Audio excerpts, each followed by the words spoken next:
It began with a whisper, the kind that slithers down palace corridors long after the lights go out. A whisper that carried 5 words no one ever expected to hear from Queen Camilla's lips. "I'm the new monarch now." The public didn't hear it at first. Only a handful of palace staff did. A butler, a private aide, a security officer standing outside the king's private study. But within hours, that whisper exploded into a national shockwave. How could Camilla, the woman once labeled the other woman, dare to claim the throne while the king was still alive? But before we continue, please subscribe and turn on the notification bell for updates. And yet, she did. People close to Buckingham Palace say the atmosphere that day was electric, the kind of uneasy stillness before a thunderstorm. Outside, tourists snapped selfies before the gates, unaware that behind the gold-plated fences, chaos was unraveling. Inside, courtiers rushed between offices, their polished shoes clicking against the marble floors as if counting down to something catastrophic. It all began when King Charles's health took a sudden turn. He'd been appearing frail for weeks, his right hand trembling during public engagements, his posture stiffer than usual. The palace issued the usual denials. He's in fine spirits, nothing to worry about. But the truth? Insiders say he'd been collapsing behind closed doors, struggling to stand through his own speeches. Then came that night, the night everything changed. Camilla entered the king's private quarters shortly after midnight.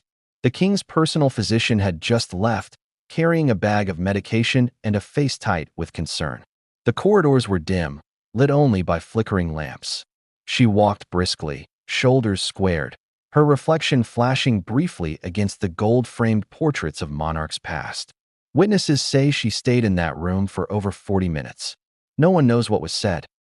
But when she emerged, her expression wasn't one of worry or sorrow. It was something else, calm, resolved, almost regal. Minutes later, a call was made to one of her most trusted confidants, a woman known in the inner circle simply as M. And the words reportedly spoken in that call would soon make headlines. "It's time. I'll handle it." What did she mean? Handle what exactly? That question would haunt everyone in the palace for the next 24 hours. The following morning, the king failed to appear for his scheduled briefing with the Privy Council. His absence alone wasn't unprecedented. Health cancellations had become routine. But this time, there was something eerie about the silence that followed. No statement, no photograph, no aide smiling for the cameras. And yet, Camilla appeared, stepping out of her car in a cream suit, chin lifted high, every movement deliberate. Reporters shouted questions about the king's health. She didn't answer. She simply paused, adjusted her brooch, and said softly, "Everything's under control." Then she walked inside. But what does "under control" really mean when the monarch's whereabouts are unknown and the queen consort begins holding private meetings without him? Insiders would later describe those hours as the longest in recent royal memory. The staff cafeteria was quiet. Phones buzzed constantly with texts that started with, "Have you heard?" Senior officials debated protocol. Could the queen consort assume royal authority in times of illness? The answer, constitutionally, was complicated. But Camilla didn't seem to care about the rules. By afternoon, her personal security detail had been doubled. The king's valet was reassigned. The royal press office received an order, allegedly from her team, to prepare a transition statement. Transition? That word sent shivers through the palace halls. Across the Atlantic, news anchors broke the story within hours. Concerns grow over King Charles's condition. The public worried, social media erupted, and hashtags like #PrayForTheKing trended worldwide. But what no one expected, what no one could have possibly imagined, was that, behind the scenes, Camilla was already preparing her next move. A private dinner that evening would expose everything. The guest list was short: 2 aides, a cousin from her Parker Bowles side, and a senior palace official whose loyalty was already under question. Wine flowed, tension thickened, and conversation turned dark. That's when it happened, the moment that would shake the monarchy to its core. Camilla reportedly leaned back in her chair, eyes glinting under the chandelier, and said it plainly. "He's too weak to rule," she murmured. "Someone must keep the crown steady. I'm the new monarch now." The room fell silent. The aide sitting closest to her froze mid-breath, unsure if he'd misheard. The cousin laughed nervously, thinking it was a joke. But she wasn't smiling. She was deadly serious. One of the aides later told a friend, "It didn't sound like madness. It sounded like a plan." But how far would she go to make that plan real? That's the question that echoed across the palace walls as night fell over Windsor. Some say Camilla walked to her private study afterward and made a call to a senior member of the church, someone who, constitutionally, plays a critical role in coronations. That call would later be at the center of one of the biggest royal leaks in modern history. Meanwhile, King Charles remained unseen. Doctors came and went through side entrances. Curtains were drawn. Even Prince William, reportedly, couldn't reach his father directly. He was told his father was resting, the same word that had been used to describe Queen Elizabeth II just days before her passing. But this wasn't rest. It was power in transition. What no one outside the palace realized was that Camilla wasn't just reacting to Charles's illness. She'd been preparing for this moment for months. Quietly, strategically, she had allies in Parliament, influence among senior church figures, and a growing number of courtiers who viewed her as the steady hand the monarchy needs. And yet, the irony was staggering. The woman once accused of breaking the royal family apart now positioned herself as its savior. Can you imagine the tension? The weight of centuries of tradition pressing down, while whispers of rebellion brewed under crystal chandeliers. For Camilla, it wasn't just about power. It was about survival. She knew what the future held if Charles were to die before she secured her position. The titles, the security, even the respect she'd fought for could vanish overnight. The nation would turn back to William and Catherine, the golden couple, and she'd be reduced once again to a footnote in royal history. So she decided she wouldn't let that happen. And that's when the palace machinery began to move in her favor. Aides loyal to her started adjusting Charles's public schedule. Invitations were sent out under her name rather than his. A speech was drafted, one that would, in her words, address the nation's uncertainty. But she never delivered that speech.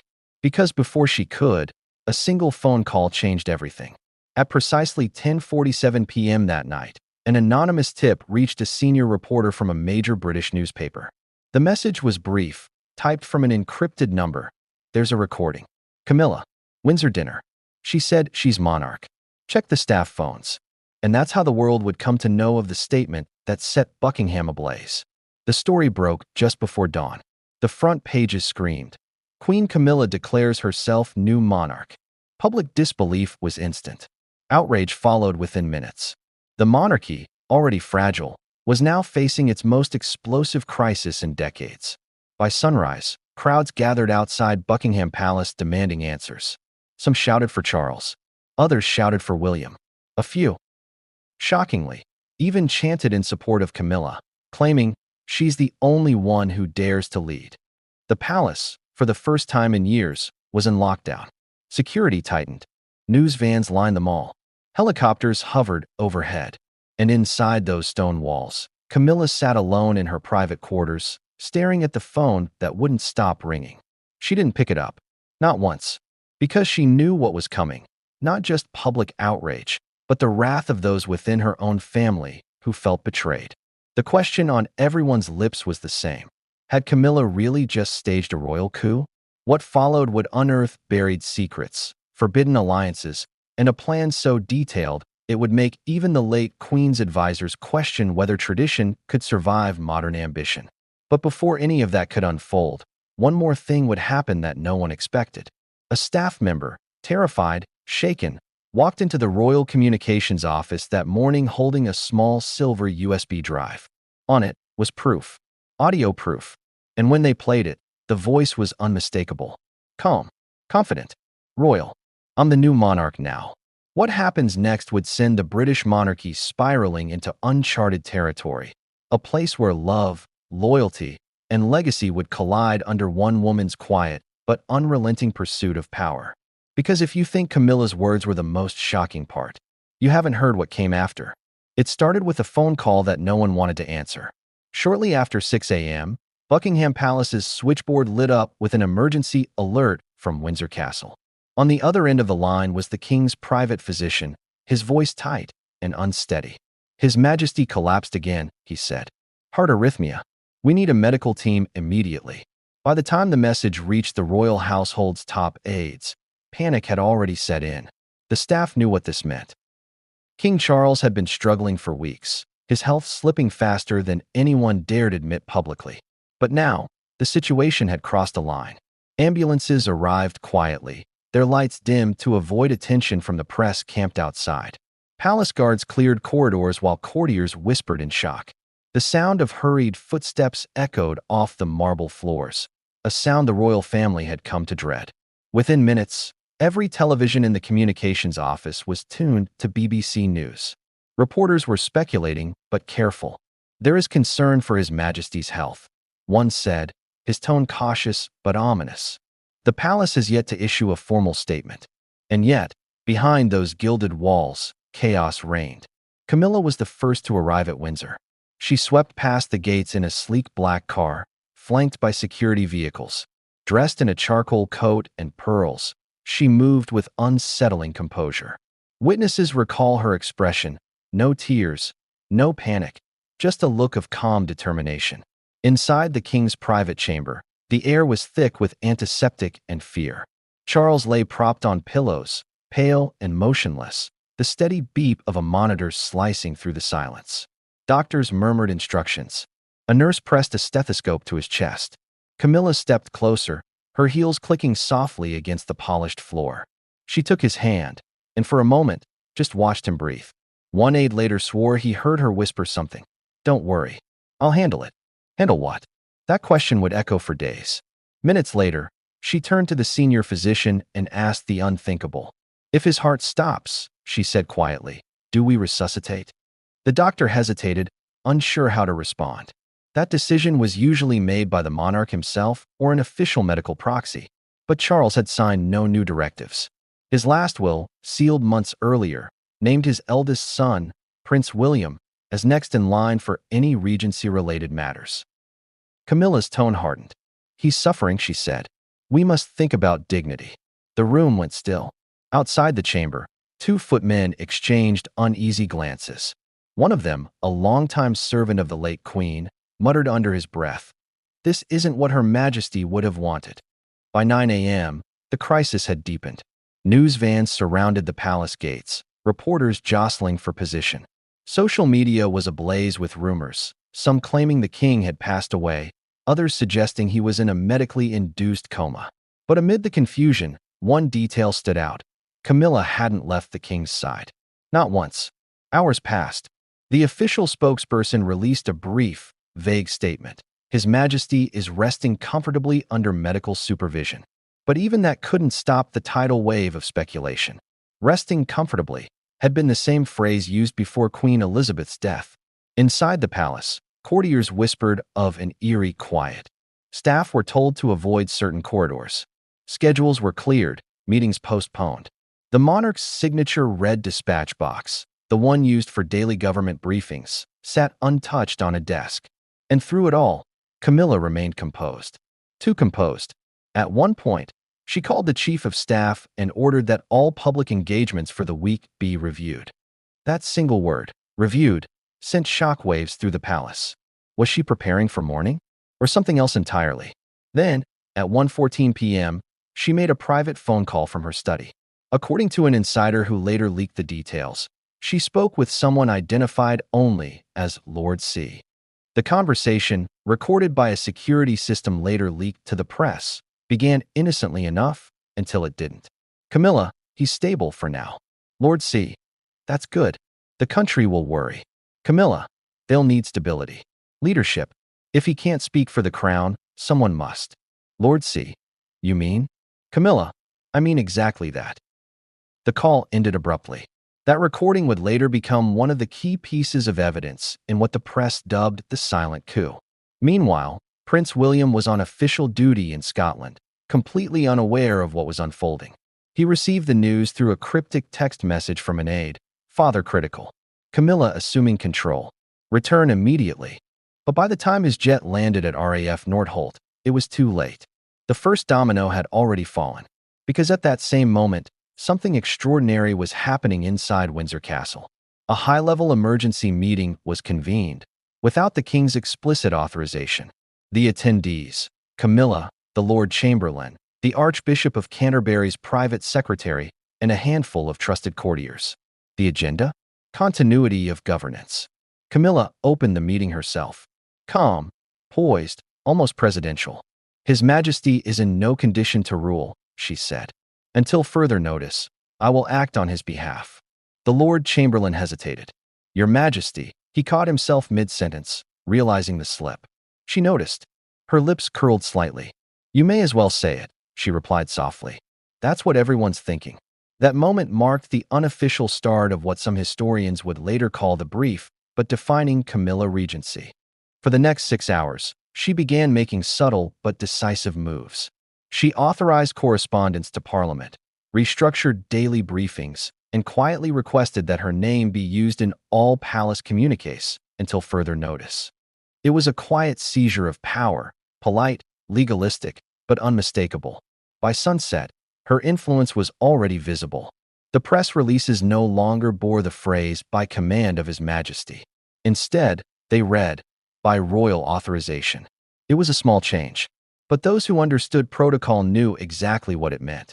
Then came the silence. At precisely 7 p.m., the palace's communications office shut down all press calls. The entire media team was dismissed for the evening. No emails, no interviews, no statements. It was as though the crown itself had gone dark. And in that silence, something far more chilling occurred. An email, and signed, untraceable, arrived in the inbox of a senior BBC producer. It contained a single sentence. You'll want to watch Windsor tonight. Attached was a short, grainy clip, no longer than 12 seconds, showing Camilla walking through the royal corridor toward the king's private quarters. At the end of the hallway, she turned slightly toward the camera. For a split second, her lips moved. 2 words. I'm ready. The clip was authentic. Dated that very day. It never aired publicly, but every major broadcaster in Britain saw it. And once it leaked among journalists, it set off a chain reaction that no one could stop. The public wanted answers. The palace gave none. Outside, crowds gathered in candlelight, holding signs that read, God save the king, and where is Charles? The chants echoed across the streets of London, bouncing off the palace gates. Inside, Camilla met privately with her closest advisor. Her words, according to someone who overheard through a partially open door, were chilling. History remembers the ones who take charge, she said, not the ones who wait. That night, the palace was so quiet you could hear the clock in the corridor strike every hour. Guards stood motionless at their posts. The moonlight cut sharp through the window panes, silvering the marble floors. But silence doesn't last long in the royal world. Secrets always find their way to daylight. And just before dawn, a member of the household staff made a discovery that would push this entire story into dangerous territory. While cleaning the king's private study, she found a discarded notepad on his desk, one with the royal insignia embossed at the top. Written in Charles's own shaky handwriting were 5 words that stopped her cold. She's not to be trusted. No one knows whether he wrote that before or after his collapse. But when that note reached Prince William's hands, it changed everything. Because it wasn't just a message. It was a warning that came too late. What happened in the next 24 hours would confirm everyone's worst fears and reveal just how far Camilla was willing to go to secure her place on the throne. Because if you thought the palace was silent before, wait until you hear what broke that silence next. It began as a whisper among the palace aides, a rumor too explosive to repeat aloud. A recording, a real one, and not of anyone, but of Camilla herself. At first, people dismissed it as another internet hoax, the kind that circulates after every royal scandal. But by sunrise, the rumor had taken a darker shape. Because this time, the recording wasn't coming from tabloids or gossip sites. It came from inside Windsor Castle.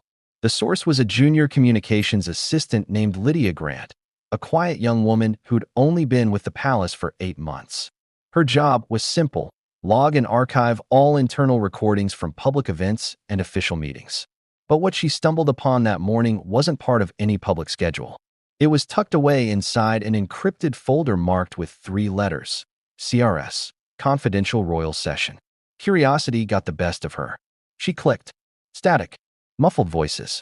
Then, unmistakably, Camilla's tone, calm, low, deliberate. They'll have to accept it, she said. I was born for this. The room she was in sounded small, maybe the Windsor drawing room, given the echo. The others in the recording were silent. Only a cough here and there. Then a man's voice broke through. "But, Your Majesty." Camilla cut him off sharply. "Say it," she replied. "You may as well. Everyone knows who's really running this now." Lydia froze. She replayed it twice, then 3 times, each time praying she'd misheard. But she hadn't. The timestamp confirmed it. The recording had been made the night Charles collapsed. Within an hour, the clip was on a flash drive. And within 2 hours, it was in the hands of a reporter from the Daily Express. The journalist, seasoned in royal coverage, didn't believe it at first. But when they ran the voice through forensic audio verification, the results were conclusive. 98.7% voice match with Queen Camilla. And that was all it took for the story to erupt like wildfire. By mid-morning, major broadcasters interrupted regular programming. News tickers flashed.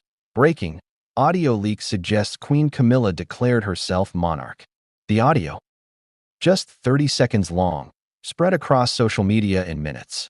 The country lost its mind. Callers flooded BBC hotlines demanding answers. Royal commentators tried to explain constitutional protocol live on air, while clips of Camilla's alleged statement played in the background. It's unclear what context this was said in, one commentator stammered. But if genuine, it raises serious questions about her intentions. The government was silent. The palace, too. For nearly 4 hours, the monarchy said nothing. No denial.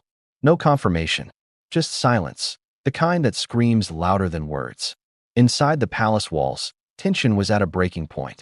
Staff were told to hand in their phones. Some cried. Others resigned on the spot. A few whispered that this was the beginning of the end. And while everyone scrambled for damage control, Camilla herself remained invisible. Not a single sighting. No one had seen her leave Windsor. No car footage, no public statements. Then, out of nowhere, a strange thing happened. A royal press officer received an envelope. No return address, just the crest of the royal household embossed on thick ivory paper. Inside, one sentence written in neat cursive handwriting.